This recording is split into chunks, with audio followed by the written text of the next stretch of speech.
Hello. It's Sunday, July 24th, 2022. I'm Jason Shapiro from Crowded Market Report. Today I thought I'd spend a bunch of time talking about the commitment traders data. So this is data that I use pretty extensively and talk about pretty extensively, and it's in our newsletter and everything pretty extensively. It's what we focus on. So first of all, what is the data? When you open up a futures account, you have to check off a box of whether you are a hedger or a speculator. And a hedger has to show that he or she has a legitimate underlying exposure to the asset that they're trading, and therefore is considered a hedger. And the benefits of being a hedger is you get lower margin rates, because obviously if you own the asset, you can cover the margin if your position goes against you. And then there's large speculator or small speculators, are really what they call reportable and non-reportable. And that's just a question of, if you have a certain position size, you have to report it. And everybody else who is just a small speculator and doesn't have to report their position, which is most of us, just gets dumped into the non-reportable, or what I call small speculator thing. So there's some questions like, who's a commercial in certain markets? Who's a commercial in bonds? Who's a commercial in stocks? And the answers are somewhat questionable, but just, I think, suffice it to say that if you are a commercial, you have to prove that you have underlying exposure to the asset. Like a farmer would be a commercial. A wheat farmer would be a commercial in wheat. They have the wheat. They're trading the future strictly as a hedge. Okay. So why do we use this data? Well, for me, the big question when you're trading is, is this news, whatever it may be, discounted or fully discounted or maybe overly discounted in the marketplace right now? And using price to do that, I don't think does it, right? Just because an asset's gone from 50 to 100 doesn't mean that everybody's long, doesn't mean that the good news is fully discounted in. If the thing ends up going from 50 to 1,000, then clearly 50 to 100 doesn't show up as anything. For me, it's about positioning is what the better discounting method is. So in other words, the question is not, gee, has this asset gone up enough to discounting good news? It's, has everybody gotten long enough to discounting good news? Because it's all about, for me, money in, money out. So has all the money kind of gone in already, so that there's no one left to buy, so to speak, or no one left to sell on the downside. So that to me is about positioning, and the COT is positioning data. It shows where people are positioned, which is why I think it's so important. And I'd like to reiterate again, this is not perfect data, okay? And it's also kind of tricky to use it, which is why I thought I'd get into this. There's some science to it, there's some art to it, and I thought I'd get into it. So what I do is I take the data and I create an oscillator, okay? And it's just like any oscillator, RSI, any kind of oscillator, right? Is it overbought, is it oversold? And RSI would be a good example. Let's say a market has been going up for 3 years, okay, or whatever, some long period of time, and it's gone up a lot. And now it sells off for a few months. Well, because it's been going up for so long, one little short-term sell-off is going to change a short-term RSI extensively, right? Are you looking at a 15-day RSI?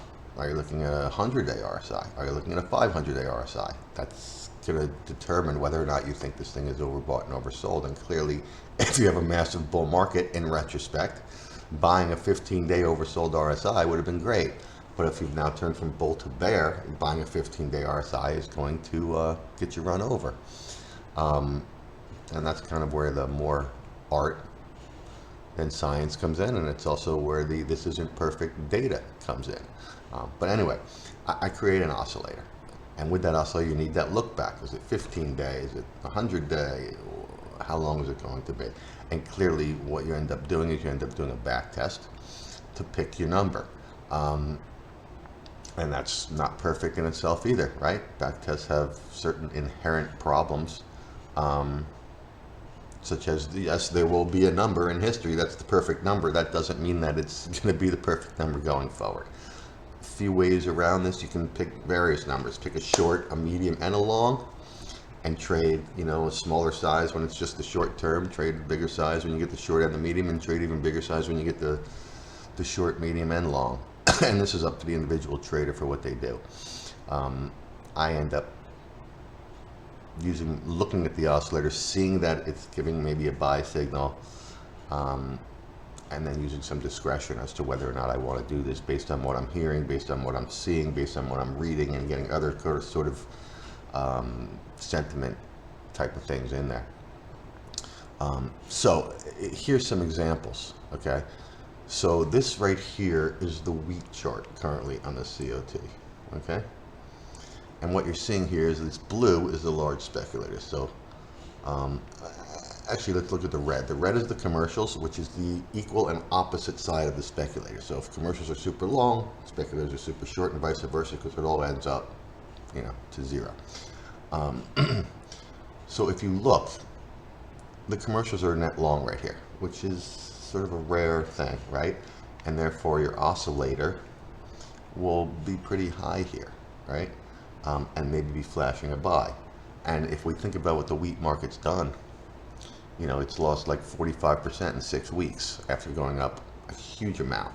So sure, large speculators have come down. You might be seeing a buy in that. But when you go back and look at a long-term chart of wheat, which is this, right? You can see that commercials, which again show up here as red, can get a lot longer, a lot longer, a lot longer, a lot longer, a hell of a lot longer, right? So it's not like they've completely blown out here, but on a shorter term basis, arguably they are.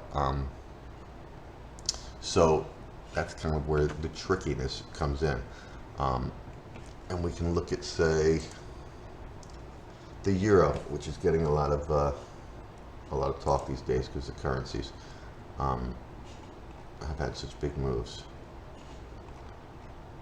So here's the euro. So again, this is on this chart, okay, which goes back a year. This is the longest commercials have been for that whole year. So if you're gonna create a 1-year oscillator on this, it's gonna have the highest reading that you can get, and it's gonna be saying the euro is a buy. Maybe it is, okay, but if you look back at a longer term chart, let me just find euro on this.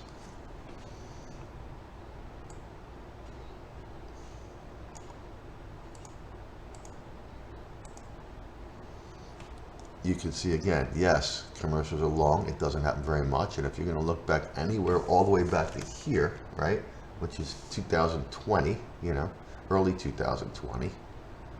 So you're looking at 2.5 years. Any oscillator over under 2.5 years is going to say this is a huge buy.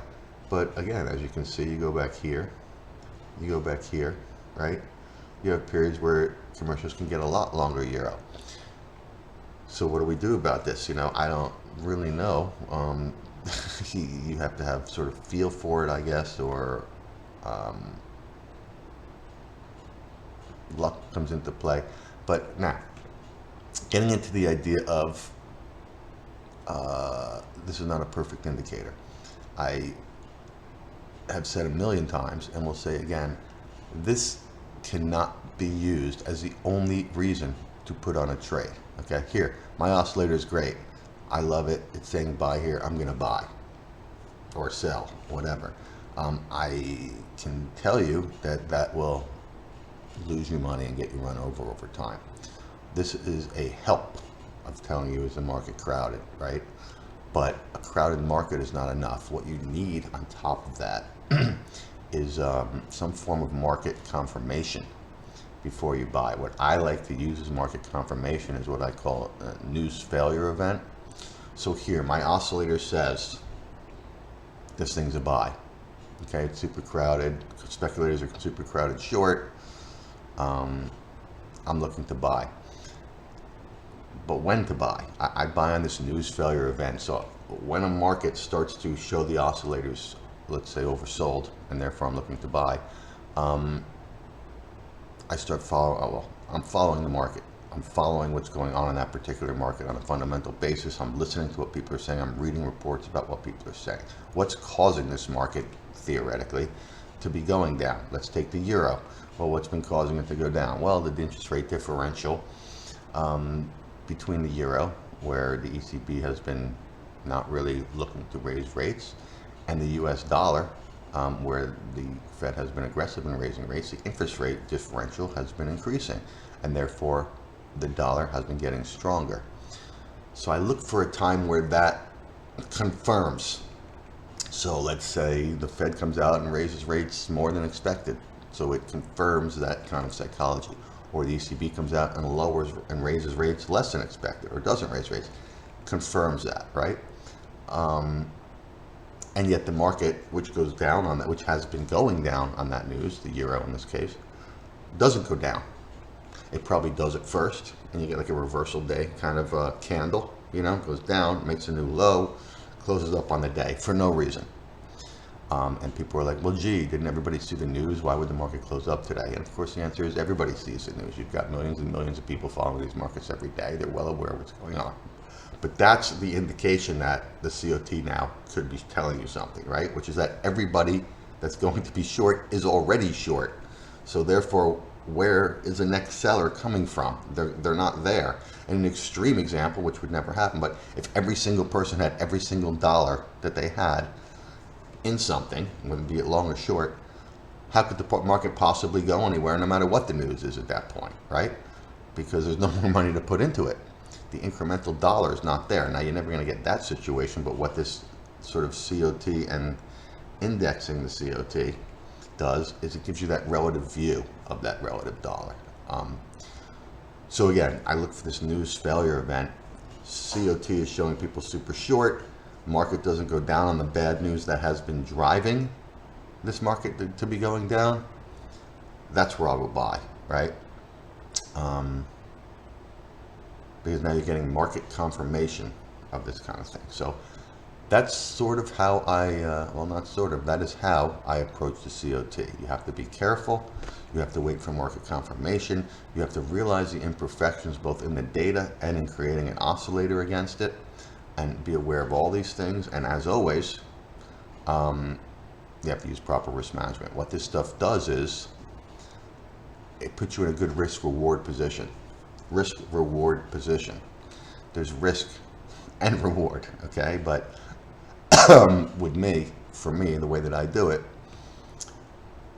if I buy on one of these news failure days, well, if it goes through the low of that day, then I'm getting out.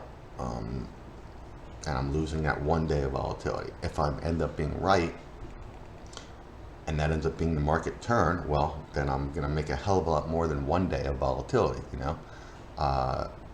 So your risk reward becomes 5 to 1, 6 to 1 over time. 6 to 1, 6 to 1, 6 to 1, 6 to 1.